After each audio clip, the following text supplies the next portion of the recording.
already cried back there, and I feel like I'm going to throw up. As my friends Patty and Stacy say, I have this little demon on my shoulder that tells me that I shouldn't be up here and that I'm unworthy, and we call it the little bitch. So I'm going to flick that bitch right off my shoulder.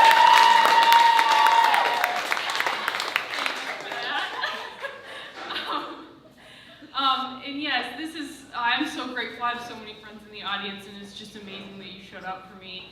This is the first time I've ever shared this story publicly, especially to this many people, and it has been a true gift in my personal healing. So my first memory of my dad was when I was 4 years old.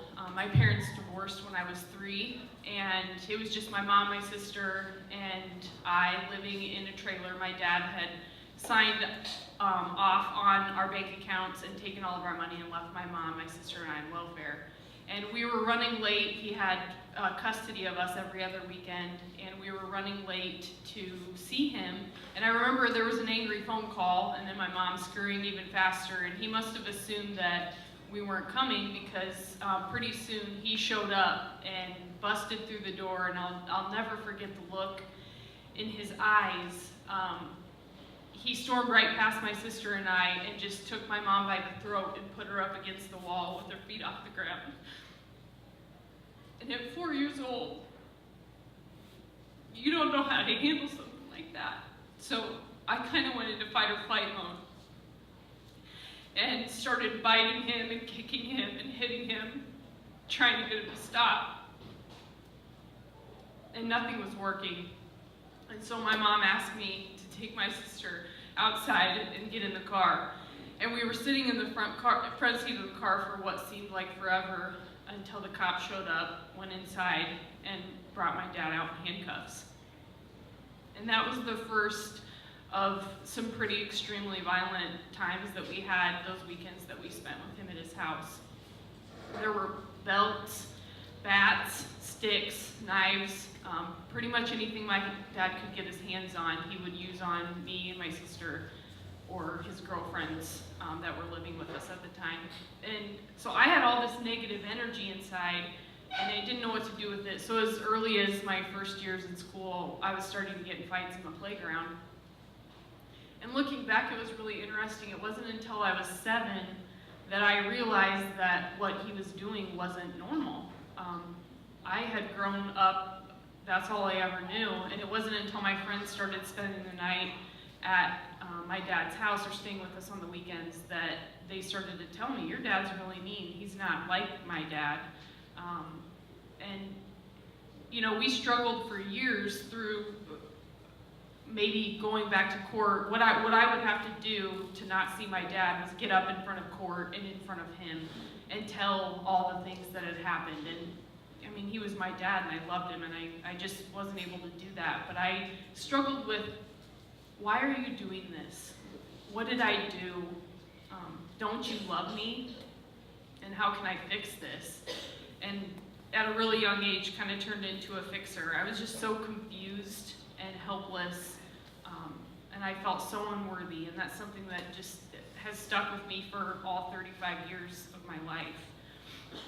And then there was, as I got older and got into my teenage years, I really struggled with anger. So I remember at 13, my mom pulled the car into the garage and knocked over my brand new bike, and I got so mad that I slapped her. At 14, my dad started taking my doors off the hinges in my bedroom because I was punching and kicking holes in the walls and slamming them constantly.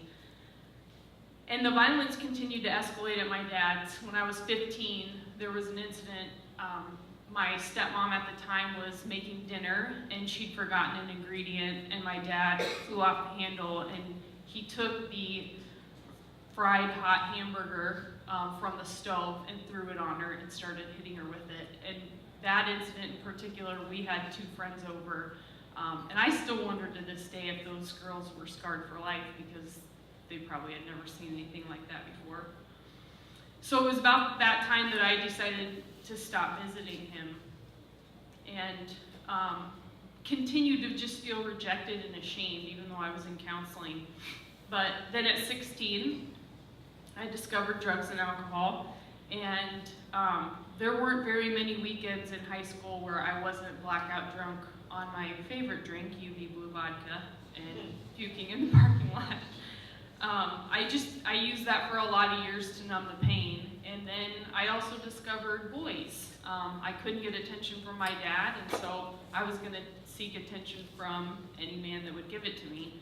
And I learned some really toxic lessons about love from my dad in all those years. One was that in order to be loved, you have to earn it. You have to do something for it.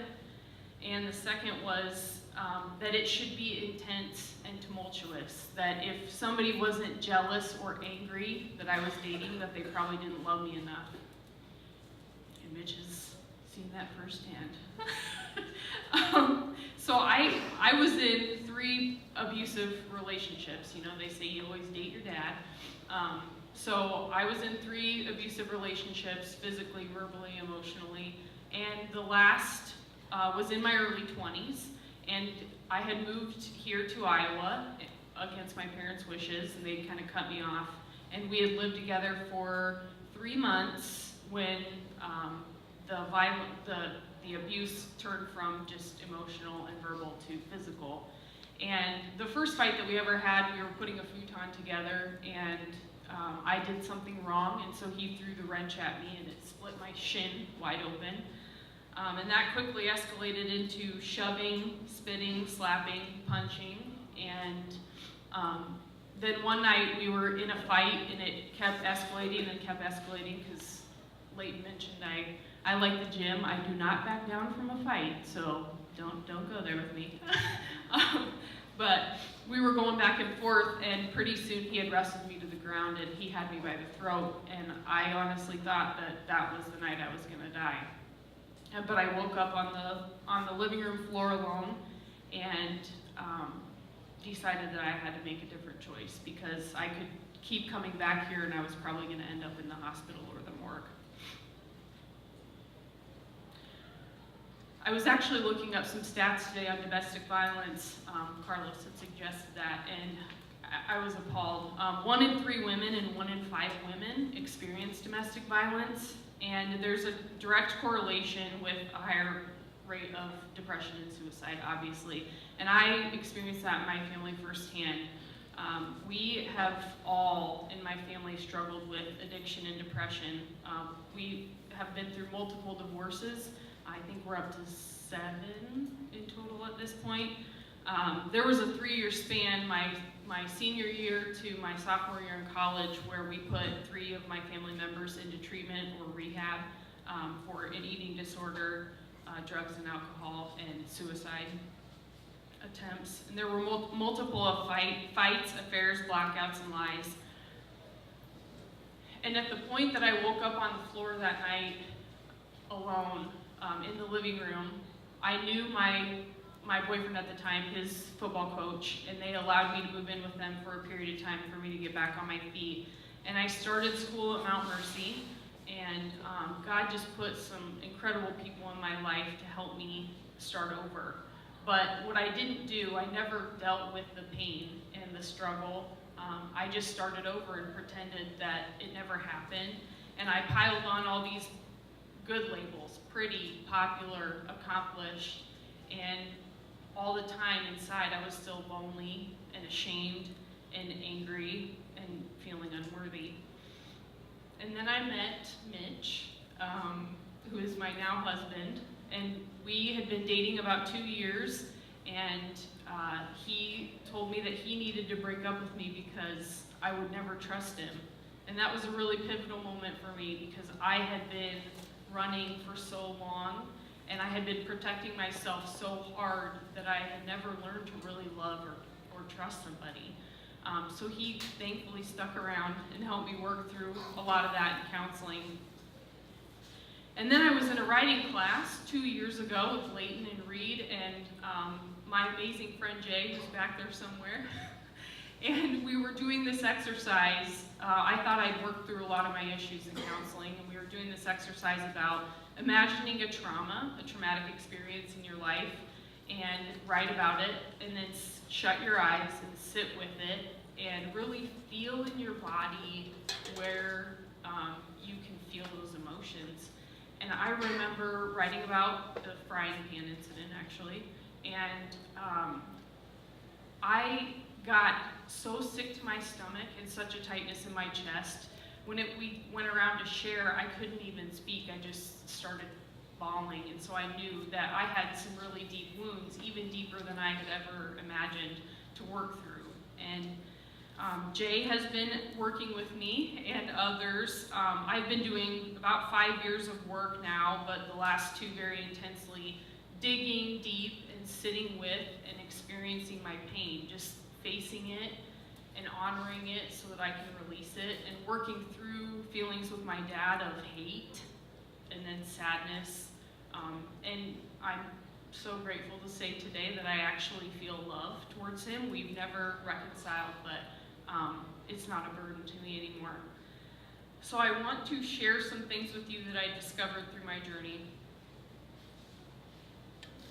The first being that there's hope. No matter what's happened to you or what you've done, there is hope, and that you can allow pain to transform you, or you can allow it to continue to chain you down. And for me, it was really that easy. I had to heal through it and grieve, but then one day it was just like, I'm not going back there. I'm moving forward.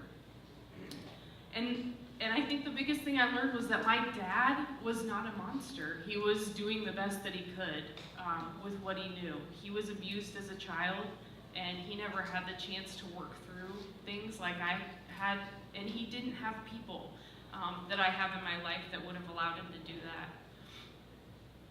I would also say that I needed to stop running. No matter how fast you run, that pain is still going to be there, and it's going to come back up. And I needed to stop looking outside. I read more self-help books than you would ever want to know about. But you have to stop looking outside. Reed told me this once. You have to look in here. The answers are in here. And that was very true for me. And I have been working most recently on surrender, because I've found that I have a really strong faith.